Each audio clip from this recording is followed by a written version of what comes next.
What up, y'all? It's your man, Abuamerican Black. Yes, I am black, and I am back.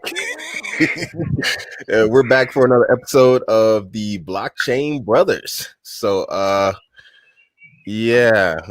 like Facebook got it fell out somehow. It didn't work. Oh well, I'm gonna stop streaming to Facebook. You just have nothing but problems with streaming to Facebook. I don't know what's going on with that. I'm gonna switch to Twitch. I normally have Twitch anyway, so delete on Facebook and remove. And I would give the middle finger, but they've been Oh, wait, I can go straight here. Actually, nice. I can go to Twitch right now. Okay, so we're streaming to Twitch now live. Awesome. Okay. We are back for episode 2 of Blockchain Bros. And we have a guest, Jacob. Everybody knows Gracious interests. So, this is going to be a good one because we're going to talk about cryptocurrency security and how to secure your crypto. We're trying to cover the basics for anybody who doesn't know. And this is your first time like tuning in. Then basically, we're talking about like, cryptos, different types of cryptos, and we're going from the beginners and we're going to, continue on. I think this is probably a little bit very rudimentary for Jacob, who's actually worked, as a miner and works in, blockchain technology and whatnot. But it's good to have him here, and we're more than happy to have him back more than once. So cool, I love it. Start it off. Please, but before we go, everybody knows Gracious. Why don't you introduce yourself there, Jacob? Let us know what's going on. What's up with you? I'm Jacob, and I've been doing cryptocurrency full time for about 6 years now. Started with just actually some investing. I bought my first Bitcoin to get into the MadeSafe project, and that turned into leaving a teaching job to move to Shenzhen to try to building open hardware. Interestingly enough, I'm still doing that.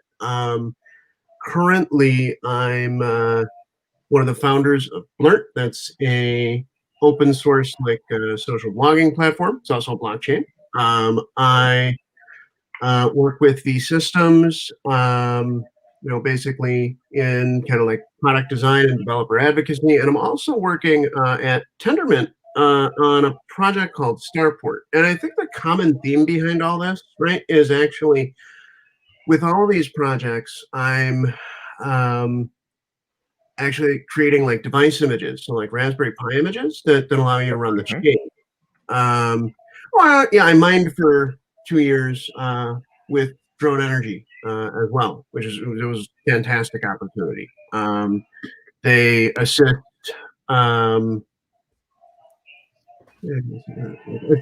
power plants in converting their output into hash rate, more or less, and take a very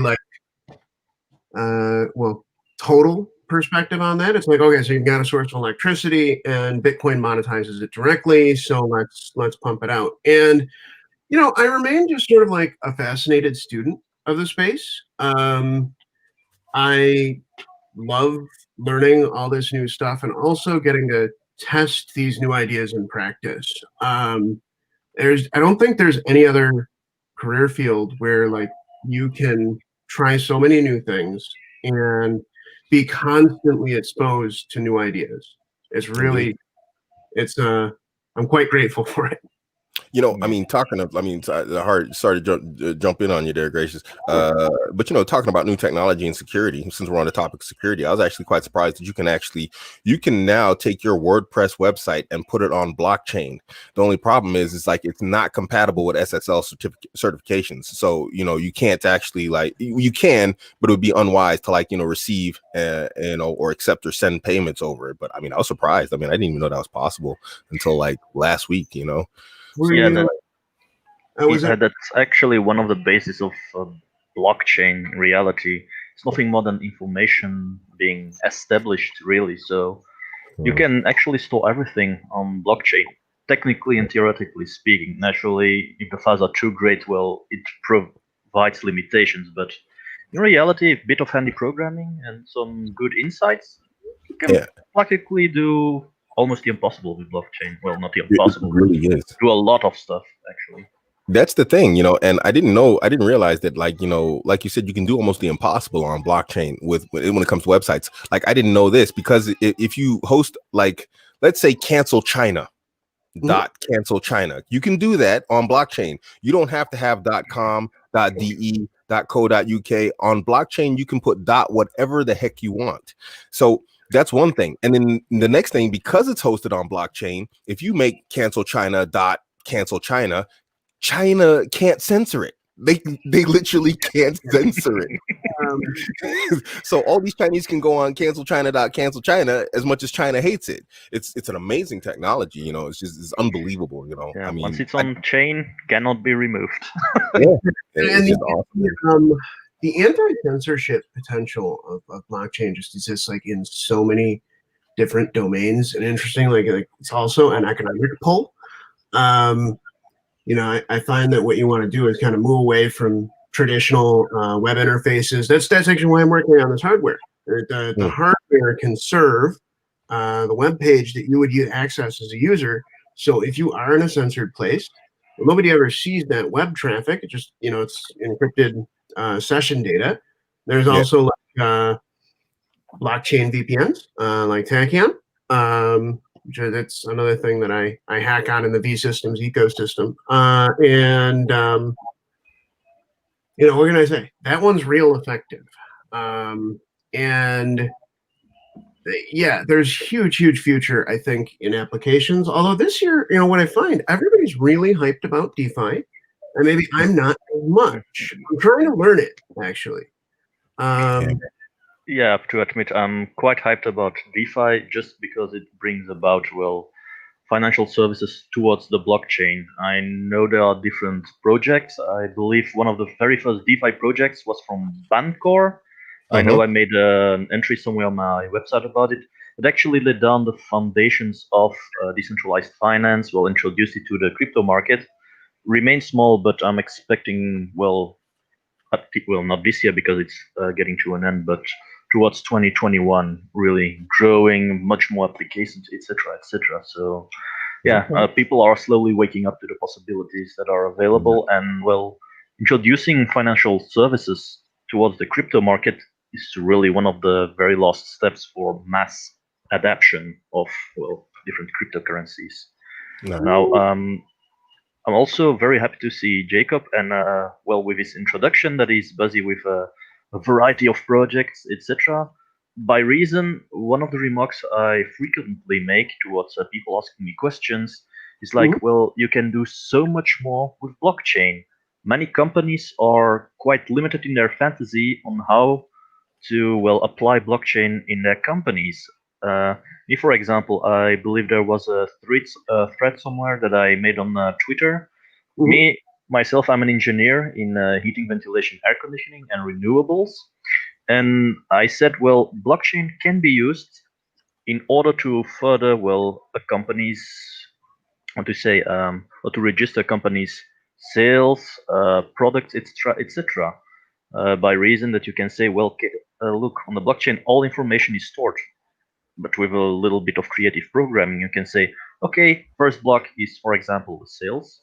Second one, HR, etc., etc., and the transactions with, well, naturally, the tokens inside can be applicated and say, okay, well, that kind of token stemming from that block, for example, new employee that's going to be added, that's for the product information, etc., etc. So it provides a lot of information and, well, security towards a company's, well, well-being, I'm going to say, because at the moment, and that's one of the main trends that I see in many companies I work with, Internet of Things is becoming a big thing. Also, many companies are having security issues. Blockchain can help that by reason you've got, well, a big group, well, your employees, especially when talking about multinationals, which work on the private blockchain, but at the same time are securing it. And at the same time, because blockchain is more or less a distributed, decentralized information system, well, everyone can have access to it, which makes information, well, internally more available to everyone. So yeah, in my opinion, blockchain has a lot of possibilities still that remain unexplored. So yeah. So can we jump right in? Yeah. let's talk about security on the individual level. You know what I mean, because a lot of this stuff, I mean, a lot of people nowadays, everybody's talking Bitcoin. Bitcoin's on this meteoric rise. Everybody's trying to jump in. Everybody's trying to make money. Everybody's looking at altcoins now. ETH, XRP. Okay, XRP is probably a bad one now. Well, you never know. But people are out here and they're buying, cryptocurrency, and they're trying to cash in on this, current bull run that we're seeing. And so I'm just going to jump right in with some questions, and you guys can just go ahead and shoot it down, expound, whatever else. Guy goes out, he buys his first crypto. He buys himself some Ethereum. He buys himself some Bitcoin. Is it safe or smart to leave it on the exchange that he purchased it at? No. No. It not over too much. And then in the States, I think that there's an increasing government threat. I'm going to go ahead. I want to plug a product, because there's really only one storage solution that I'm fully comfortable with. It's called the OpenDime. It's unfortunately only for Bitcoin. I met the founder at a meetup in Toronto. He's fantastic. And there's a little USB stick. With the OpenDime, you no longer need to know or manage your private key, because it electronically hides it from you until you break a component off of the board. I've been through a number of OpenDimes now. I know that they work very reliably. And so the security profile changes. If somebody steals your OpenDime, it's gone. Your coin is gone. It has a little condom on it. They take the condom off, break the little component off the board, and then they can access the private key. Until that's done, and of course that tampering is visible, until that's done, your coin is just there, and it's a one-way store, and you generate the key. So the key on an OpenDime is generated by inserting the USB thing into your computer and dragging an image onto it. And the reason I'm mentioning it, just sort of beginning this conversation, is that for me, it is head and shoulders the best way to store cryptocurrency. I wish that I could store more than just Bitcoin on them, because you can get an OpenDime. It's the size of your thumb. Put it wherever. And as long as you have that in your physical possession, those coins are yours. The coins can be verified by plugging it into a computer at any time. You can sell your OpenDime, as crypto, and it can pass hands, because opening it is, tamper evident. It's really, I feel that's where I feel best. But what do you guys, certainly don't keep it on the exchange, because they follow. No, I'm going to say, never heard of OpenDime, but I'm going to explore it. In any case, me myself, I naturally use private wallets, hardware wallets also. By reason, it's a saying among all cryptocurrency traders: as long as your coins are on an exchange, they're not yours; they're from the exchange itself. In the past, there have been exchanges who went, I'm not going to say broke, but suddenly disappeared with thousands upon thousands of coins, which left many people disgruntled and away from the current cryptocurrency market. I always say, as long as you're not trading, remove entirely all coins from the exchange, or only leave them when the ones you are willing to lose or want to trade with. Otherwise, remove immediately. There, so when he talks about moving things to a wallet, there are multiple types of. Yeah, I just lost him a little bit there. Lost connection. I believe they wanted to say that there are multiple types of wallets. You're back. So I was going to show this. This is a Nano Ledger S. I actually have 3 wallets.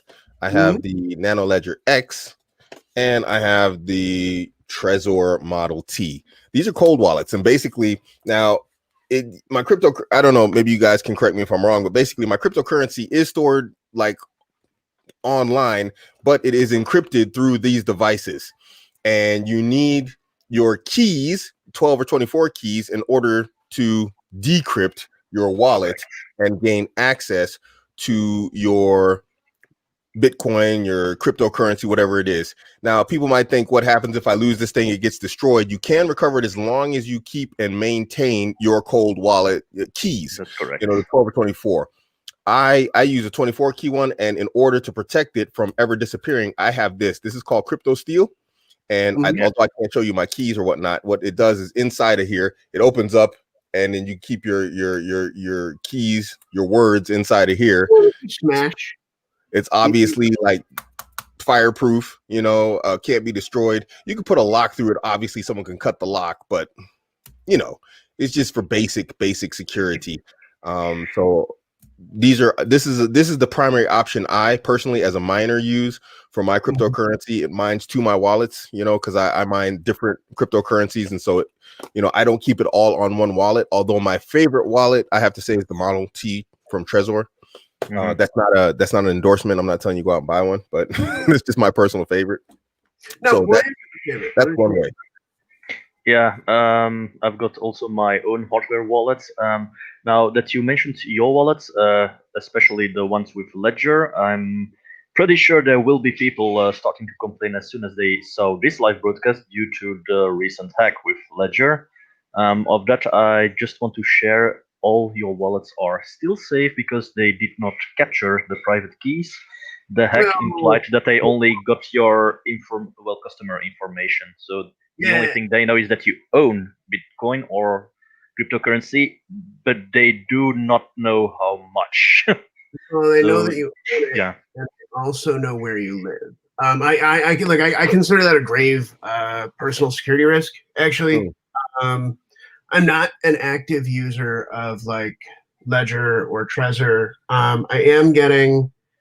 own a Nano S. I'm not with me here in Vietnam. I'm getting another one, but generally, I mean, like what do I say? Alternative type systems without going into too much detail, right? You know, because the way that those things work, what they're really doing, you know, the idea of an HD key, where like you take the seed, and it uses the hierarchical deterministic key derivation to then break down successive pairs of private keys, a protocol core or standard called BIP39, which is actually super awesome. That's how all those, or not all, but the majority of the 24 word like seed systems work, is this BIP39. And actually it makes it's really neat because once you learn how to use the BIP39 tools, you can build like multi-currency wallets and stuff. Good stuff. Yeah, I tend to make also my own wallets out of old USB sticks that are big enough. Of that, I'm only willing to share. Well, it takes a lot of time, a lot of effort. It pays off, but it gives me an additional layer of security because at that point, no customer information available. And really, it's old MP3s, etc., that I dare to use. That's very interesting. I hadn't heard of that technique before, but like, actually, I want to riff on the theme that you're kind of going on there. Have multiple systems, because any of these can be compromised. And if you get to the point, I mean, certainly this is where I am personally, where very, very little my assets are like connected to a bank, fiat, or anything like that. And so, you know, it's like, well, I know very, very well through personal experience that any of these systems that can fail, and that I can fail and end up, you know, losing these funds. And so it's kind of like, and it, you know, an unfortunate part about this is that maintaining a system like that, you know, just on a personal level, is quite time consuming, and is a bit of an exercise in paranoia. Like I've definitely had conversations with friends who do more or less the same thing, and it's like, yeah, you know, I wish I didn't need to do that, but at the same time, don't really know what else I do to sort of deal with the. And I think it's going to get worse, actually, because there are a good number of chains launching, and to be honest, really, I think quite compelling ones over the next year, 2 years, and probably there will be a meteoric explosion in the number of address formats and key derivation schemes. So like, you get your public key from your private key. And that particular piece of math. And actually, there are many, many ways to do it, but there are just a few primary ways to do it. But every time somebody tweaks that, you have to add another layer to the overall standard. But like, to any newbie, I would just recommend that, certainly don't keep the funds on the exchange. And then number two, treat key management like it's really, really hard. And realize that if those keys are gone, the funds are also completely gone. There is not a recovery mechanism, and if somebody tells you that there is, it's most likely BS. Yeah. Can I jump in here on this, guys? You have to understand something also, because the blockchain is so transparent, and that's what makes it like, kind of awesome. And there is a degree of a lack to a degree of anonymity, because if you buy on an exchange, your individual ID as an individual is connected to that exchange. And when so let's say, although I mine, let's say I buy $1 million worth of Bitcoin and I transfer it to this. My address here is now public knowledge in the sense that it is on the blockchain, and you can research what every address has inside of its wallet through that blockchain, because that's all public ledger. So obviously, the more you transfer and the more you have, the more interested people become, because now they're saying like, oh, wow. Like, I was surprised. I didn't even notice until a few weeks ago. Someone was watching old Satoshi age Bitcoin in a wallet. And they just sat there and watched it for years. You know how long they've been watching that?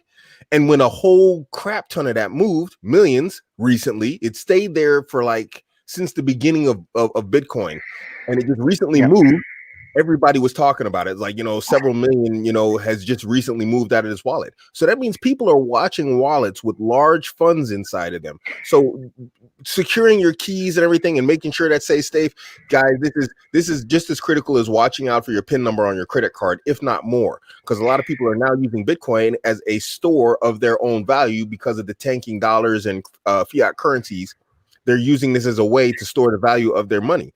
So be careful out there with these keys and everything, guys. This is very important information.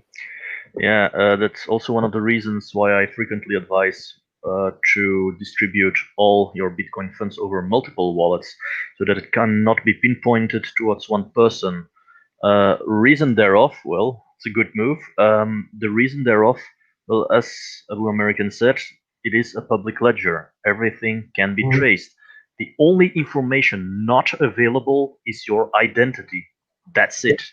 So as soon as someone has made a transaction towards your wallet, theoretically they know it will be you, and they can actually see and look up who it is.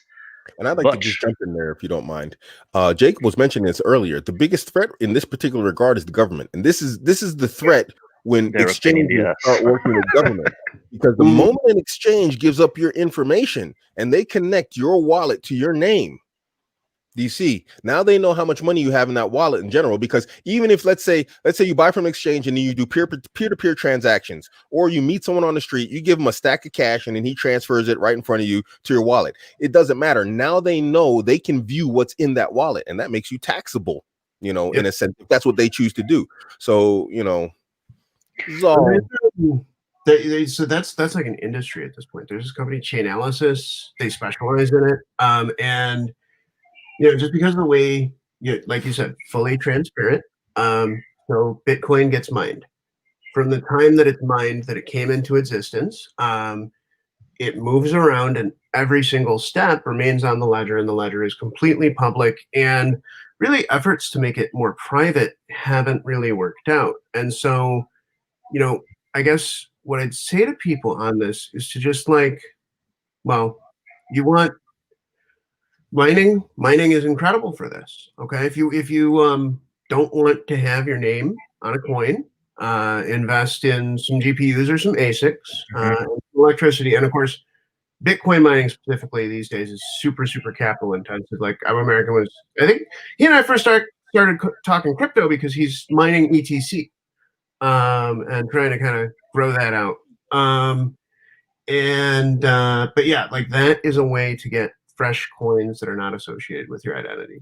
Also, interestingly, coins that are sent to you by other people are associated with their identity, and that can get conflated as well. Yeah, to continue on that part, well, there's a few things. When it concerns blockchain tracing, there was the, well, supposed Twitter hack in July, August, which occurred. They said, yeah, we caught a culprit. And well, a lot of people actually said, yeah, well, but you see, it isn't as anonymous as it should be. Whereas if you read between the lines, it was not so much a matter of tracing the transaction, but moreover a mistake on the hacker's fault by, well, diverging the funds towards an exchange towards their private profiles. In itself, the moves they made were correct, and is actually one of the moves you can make in order to remain anonymous. That is to, well, transfer the funds through multiple wallets, to distribute them.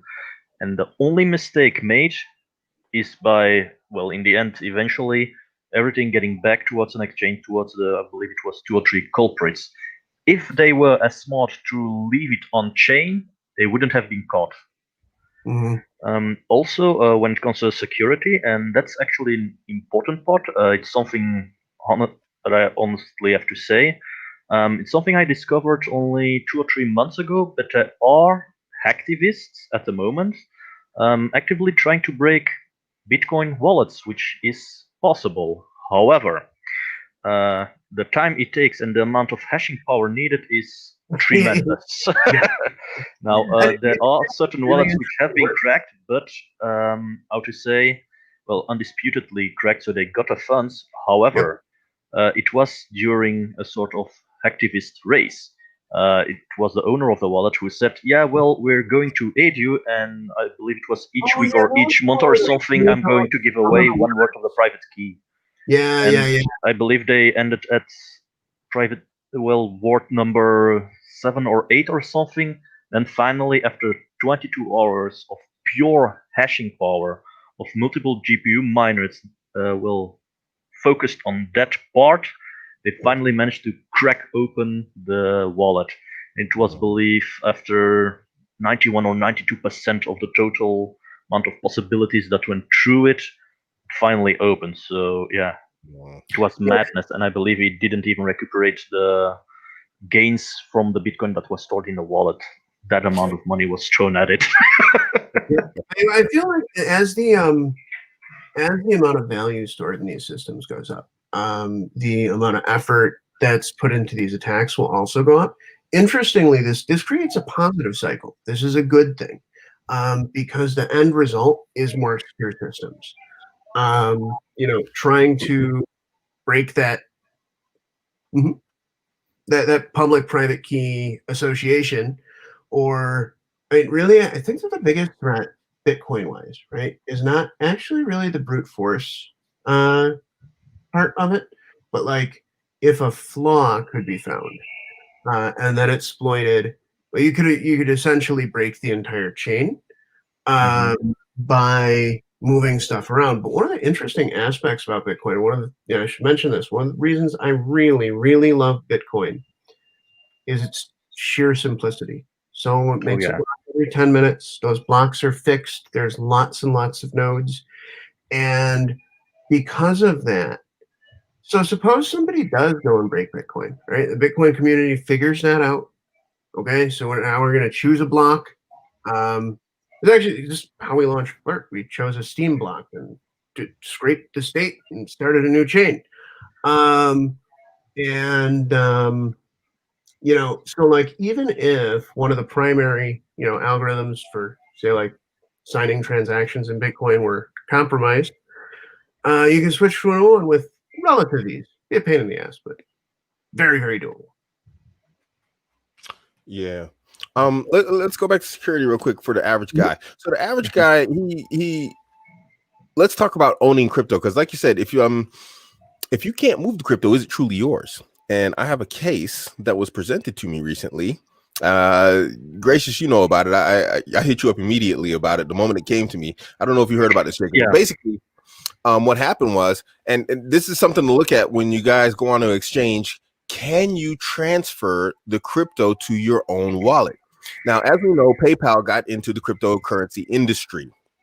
What's surprising is PayPal, which is 100% confirmable, will not allow you to transfer any cryptocurrency you purchase through them to your own private wallet.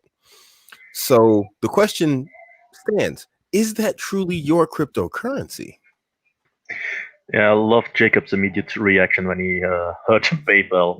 So that was exactly my first. So I think it is, and I also think it's like straight on the highway to hell. So rehypothecation, right? Rehypothecated Bitcoin. That's how you get more than 21 million Bitcoins. And the finance industry does this with all kinds of stuff all the time. I have a friend who goes on at length about like, dude, there's way less gold than they say because it's rehypothecated. They turn it into other instruments, and the overall supply of gold, it looks like there's more than there is. And I think on Twitter about this same topic, I posted, so like, does PayPal prove that they hold those coins? And I'd say to you, man, no, that's not your coin. Because you can't take it and move it into an arbitrary wallet. It might be like an investment vehicle. I don't really have a problem with that as long as those funds are somehow cryptographically verifiable. Wait a minute.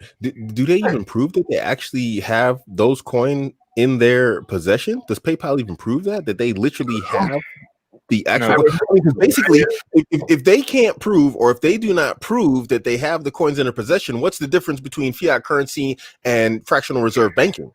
There's no difference. It's the same thing, just with cryptocurrency, isn't it? Yes. That's currently the case with PayPal a little bit. I'm pretty sure they have Bitcoins. However, not their own. They're being, held steadfast in a central wallet.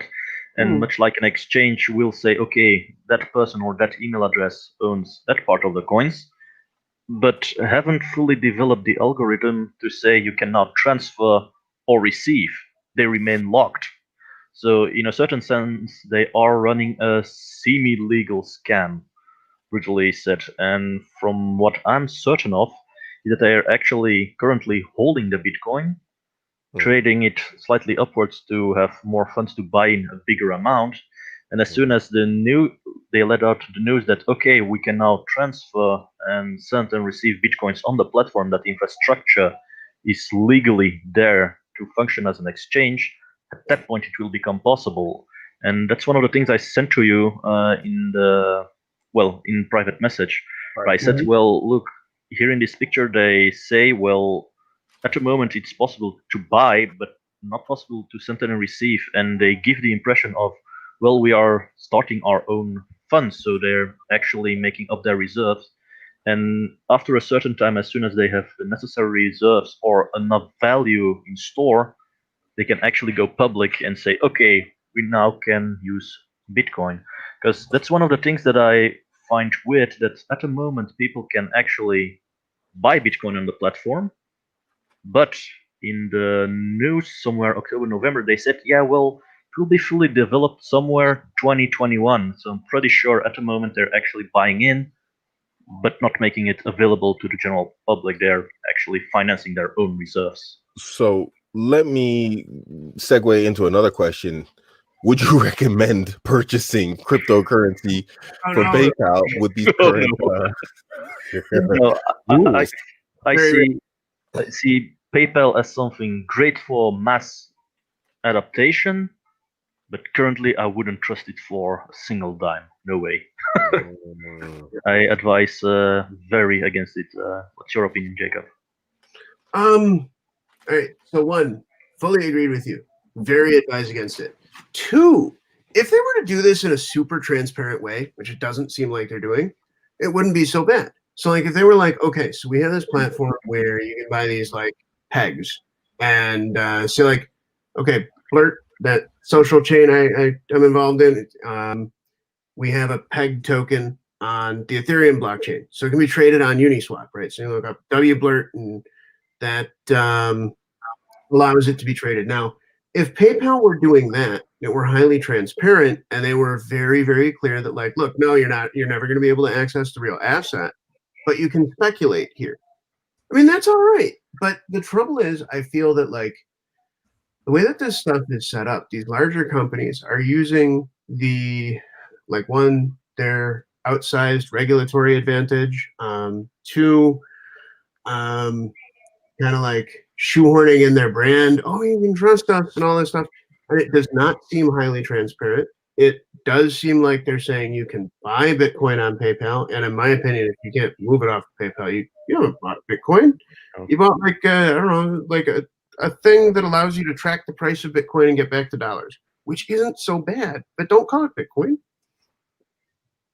And I believe that's also one of the things which will frequently happen when it concerns DeFi services. Why they will also, I'm going to say they frequently make use of tokens that represent certain amount of Bitcoin. The wrapped Bitcoin, synthetic Bitcoin.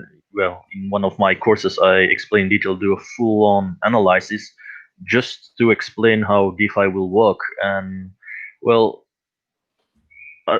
how to say, it brings in a certain disadvantage by reason if you start wrapping coins in order for treating it like an option or a share in financial services, it implies it needs to be stored centralized somewhere, and that's one of the weaker parts when it concerns DeFi. And I speak mostly positive about DeFi and the financial revolution that will take place the coming year, of all the possibilities that will be introduced. But at the same time, I'm slightly more hesitant, and I try to make as many but watch out remarks by reason. There is an underlying streams, securities, etc. So people need to watch out. That like specifically securities, and it's so long overdue. So like my first touch of this stuff was one of my first touches was BitShares, and like I believe that the idea with that platform was like so that you can start your own distributed corporation. It allowed you to tokenize, very similar to Ethereum, but much less flexible. And the reason that stuff hasn't come into play is definitely only regulation. And so the first place that figures that out, that like just comes up with a framework, either as a country or as a city or as a state or whatever, and allows that to happen as smoothly as it exists on the blockchain. When I say as smoothly as it is on the blockchain, I mean like making ERC-20 costs $20, right? And it's instant, and anybody can do it, and nobody can question it. You start making corporations in that fashion, and wow, that is going to let people work together in ways that have never been possible before. So yeah, like DeFi wise, I guess I really see a lot of that. Yeah, blockchain security, everything's about networking when it boils down to it. The more you network, or the bigger the network that is established, the more secure it is. And also when it concerns wallets, everything can be more secured more easily by simply adding an additional layer of security. For example, if you say, okay, I've got a hardware wallet, I've got one private key, but oh no, technically I do not want to speak about quantum computing because there's a lot of myths and not so much fact about it, but they say, they will have tremendous hashing power, they can hack the blockchain, and they will easily crack wallets. That's quite easily fixed. You create a wallet with a double private key fixed, because at that point, the difficulty goes up tremendously, exponentially, or even logarithmically. So it isn't really an issue. The only issue you have is that your space to hold your private keys, like Abuamerican has, it will need to contain slightly more papers. First private key, second private key. That's it, and the issue is fixed immediately. But yeah, I'm not totally sure that actually does solve the issue, unfortunately. And also, interestingly, I'm not sure that quantum computing exists. I've had the good luck to work with a couple of cryptographers over the years, and So two camps, very, very divided. And to be honest with you, from my like mathematical layman's perspective, I can't figure out who is right. The folks who believe that quantum computing is coming believe that it's a couple of years off at most, and the effects on information security will be like total and far-reaching. And then the other people basically argue that it's an impossibility, and I don't know which. Yeah. Well, I'm convinced of the middle road. The reality will somewhere be in the middle. Quantum computing brings about a lot of calculating power. However, people seem to underestimate the amount of hashing power present on many blockchains. For example, the Google quantum computer presents the amount of hashing power it brings out. Well, it can't even tip on a single mining pool for Bitcoin, so it wouldn't even make a dent. So yeah, that's one of the things people underestimate. Yeah, coin security is something, and this is something you can do as a private person, actually. And if you're going to get into cryptocurrency, then you should, although you don't have to geek out entirely, you should actually like start researching what you're getting into. Look, there's a ton of altcoins out there, and guys are buying up altcoins, and they're not really looking. You can go on the network, and you can find several websites that show you the hashing power or how much hash rate is on each coin. The hash rate equals how much security is behind that coin. This is one of the problems behind Ethereum Classic. Ethereum Classic actually used to be a very viable coin, but they had very low hashing power. And so what happened was a lot of guys, they just pooled together using a pool off of a legitimate pool. I think it's NiceHash. Yeah. They teamed up together and they had more hashing power off that pool alone than all of Ethereum Classic as a coin did. And so they started doing offline hashing. When they came back online, they were just basically robbing money that, just saying, hey, look, we solved these blocks, give us the money. And so now what happened was Ethereum Classic, they changed a lot. And from amongst those things is they did a Thanos update. I'm not going to go into detail about it. It goes into coin security and all this stuff. You can find a lot of information on it on Google, on YouTube, whatever else.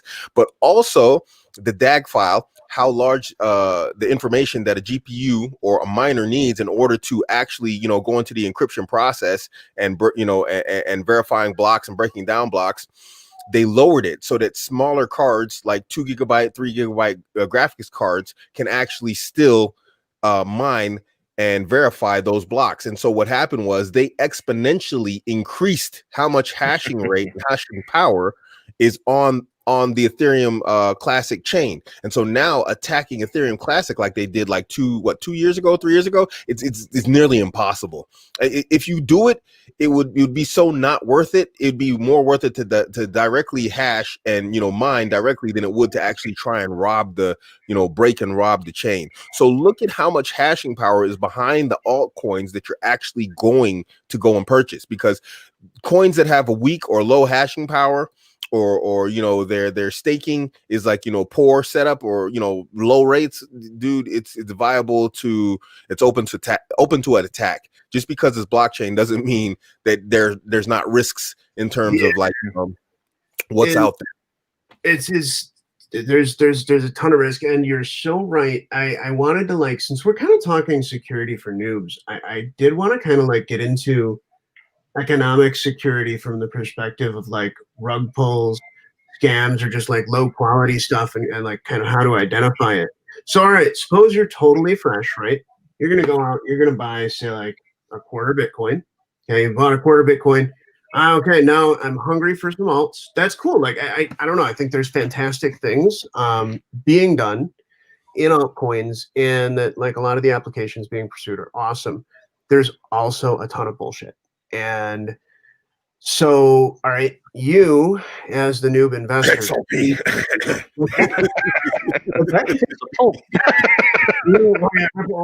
Ripple's been such persistent bullshit.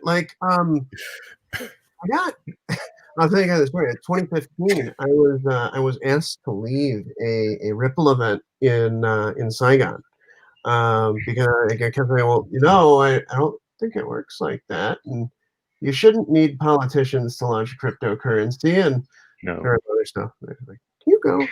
Okay, I'll go. Yeah, Ripple. is basically fake, and there's a huge example of something that's basically fake, but also I don't really care that that maybe they were selling a fake security, right? The thing that I think really made Ripple weak, their network, is not robust. There's not a lot of nodes. There's not a lot of security. It can be crushed, and so it was crushed. And they didn't, maybe like think about it in an adversarial manner. And so like, what can I say? Get to know the community around a coin. When you invest in this stuff, realize that like, all right, you're taking your dollars, which are probably declining in value anyway. You're buying Bitcoin, that's probably going up in value over time anyway. And so now you're looking for like spectacular plays. And a lot of people are gonna hype you on, well, I've got XYZ spectacular play. Look out for forward-looking statements from founders and also like paid Twitter shills and whatever. Like, and it's weird because you have like legit community that might make forward-looking statements. Like for example, with Flirt, right? Like we've got really enthusiastic community members going out and saying stuff about price that's awesome. And generally, I totally agree. And at the same time, there's a line and you have to find it. And unfortunately that takes experience. And unfortunately that experience tends to be expensive. So talk to people. So we got a question here. Can you put the same? Oh, you forgot the. My man, I'm an English teacher still. You're killing me here, bro. I love you to death, man, but you're killing me, bro. Question: can you put the same Bitcoin into 2 different wallets for backup? Is that possible? No, not possible. Yeah, well, yes and no. So, yeah, I'll leave you to do the explanation. Okay. So, like, I mean, you can store the key in 2 different places. You could store the key on 2 different devices for backup, and that's good practice in many cases. In other cases, you want to make sure that there's only 1 key. But you certainly can't like put it in 2 addresses because every public address corresponds to exactly 1 private address. Yep. So, did that answer the question? Yeah, I think it did. But just to break it down, basically, I wish I could show the screen because I was tracing some Ethereum Classic that I transferred, and it just took forever. It took like, what was it, 18 days to transfer the Ethereum Classic that I transferred. Needed 91,000 confirmations. It took 18 days for them 91,000 confirmations to take place. And we know nowadays the hash rate of Ethereum Classic has gone insane. I mean, it's shot through the ceiling. Nevertheless, it took me that long. So anyway, when you look at like the transfer, it shows you like, what block it was that transferred, the confirmations, all this stuff. And those Ethereum Classic, they have like their own basic encoding, sort of like a US dollar has its number on it. You can't store $1 in 2 wallets, and not unless you change it in and you break it down into its satoshis. We'll just use Bitcoin because it's easier. You could break that 1 Bitcoin down into multiple satoshis and send those different places. But then it's not really what you're talking about. It's like the same thing as like $1. If I split it into 50 cents, I put 50 here and 50 there, then that's not really the same as trying to put $1 between 2 wallets. You just can't do it. So. Yeah, because at that point you would be actually trying to counterfeit Bitcoin, which is almost an impossibility due to the blockchain and the underlying programming. That's why the consensus mechanisms exist. You cannot store the same Satoshi even or same Bitcoin in 2 different wallets. It's simply impossible. It cannot be done. It's one of the measures that's been programmed into the blockchain. Simply impossible to do. Indeed. Except, like Jacob said, well, if you have 2 wallets which have actually the same address with the same private key, that's the only possibility. Otherwise, yeah, you can't do it. So, yeah. You'll never get the same coin in 2 places on the chain because then you've replicated it. Yeah. It's basically counterfeiting, and you're just gonna lose everything. Punish you. So like, Bitcoin's crazy. You can fire stuff at its API all day long. Generally invalid stuff is just gonna like come back at you, rejected, and like, I don't know, it's just such an amazingly robust system, particularly when we come into like stuff like fraud. It's been 10 years, and Easily, it yeah. just keeps trucking. Really, with there have been a few, documented incidents of weirdnesses, but the stability and overall lack of security problems is pretty amazing. Yeah. Yeah, that's one of the things which differentiates Bitcoin from many other projects. It's simplicity. And Yes. if you want something robust that works continually, so it needs to be simple. The more complex something becomes, the more entry points you can get to start breaking things down. Yeah. And that's Basic engineering. something certain altcoins do not immediately get. They say, yeah, but we added this service and that and that and that. So that implies I've got now 5 additional ways that I can break into the code. Yep. And well, fuck your project up. Sorry for Yeah. the language. I hope this doesn't get banned on YouTube. They might do the reduced monetization, but it doesn't matter. It's all good. No problem. Every API endpoint is an additional piece of attack surface. I wrote about this recently because someone is actually attacking Blurt, and is definitely a case of one of the things that we tried to do with Blurt is actually reduce the number of features. We got rid of the SBD stablecoin. We got rid of really a number of things. One of the things we added fees because in Steam you don't have to pay for a transaction, so the chain got really, really huge, limited the node count, and somebody did not like that, and they found a transaction type that was not covered by the fee policy. And so I'm at present dealing with that exact issue, and it's so true. The less you have, the more secure and robust your system is going to be every single time. So we're here on 51 minutes, guys. We covered a few topics. We talked about wallets, storing on whatchamacallit. Although it's not a huge deal, your receive address, so people can actually view what's in your wallet. And buying cryptocurrency through PayPal and this type of stuff. Is there anything that you guys would say or think that the average new guy who's coming into cryptocurrency and wants to buy cryptocurrency, what should he know that we didn't cover? Is there anything that he should know? Can you guys think anything we missed? Yeah, get informed and get to know the community behind the project. Always. By reason, the activity of the community and the things they say is a very good indicator how successful the project will be. I've been approached by, multiple companies, even some time ago by some Japanese coin. Clearly, I'm not going to say a scam because they wanted to be legitimate, but community was 10 people making humongous claims, and I was like, guys, no, this isn't really a robust kind of system. And there are other coins. I dare not say Ripple, but they are such an example. They actually are started off as a sort of altcoin cheap copy of Bitcoin, but decided to take another route and try to hang on to government's tails to impress them, etc. One of the most bad moves you can do. Cryptocurrency is about decentralization, security, and finance. As soon as you start tailcoating on government and regulations, and that's one actually of the main reasons they got a lawsuit. They said, yeah, we are a security, not by law. That's one of the reasons they're getting burned down. Sorry, burned down to the ground at the moment. So they're getting the box there.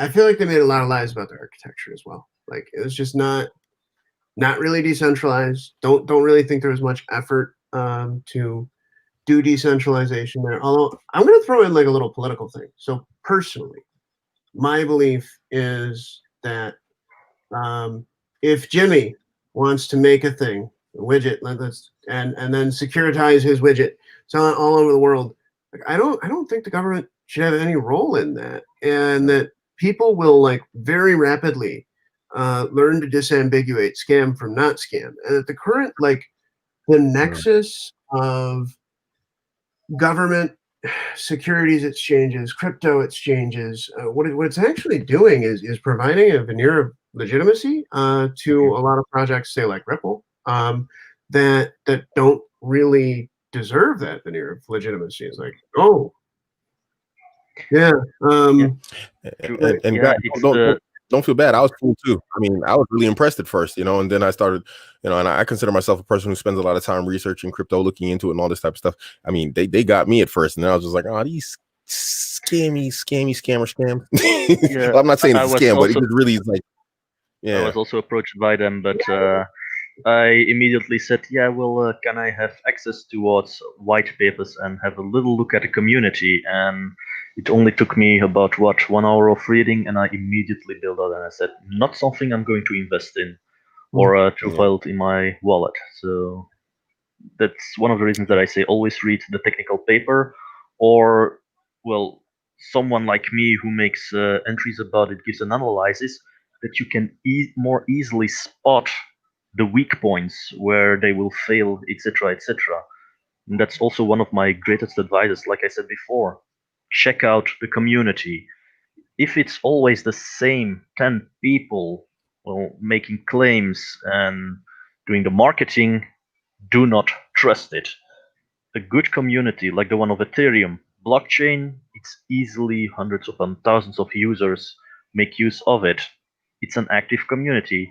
Strangely enough, I'm also a very big proponent of Dogecoin.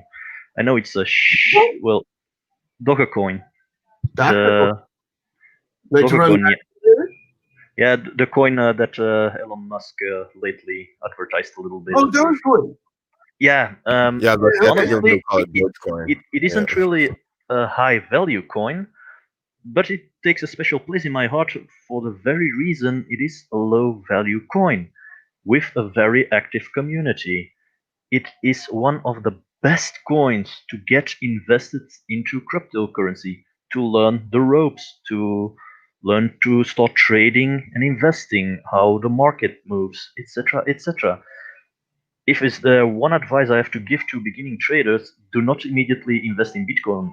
You may, no problem at all, but if you're really serious about trading, start with Dogecoin first. With that said, well, not many people have hundreds upon thousands of euros or dollars to throw at it. They want to start small. Dogecoin is exceptionally good for it. So that's one of the main reasons I like the coin very much. So yeah. I could like to tell a small play in about a minute before we end here. So one of the things that I tried this year with both, I'd say, success and fail, find extremely low cap blockchains. I generally don't invest in tokens. I buy like blockchain coins, right? Native. I can follow the reason for that, yeah. Yeah, and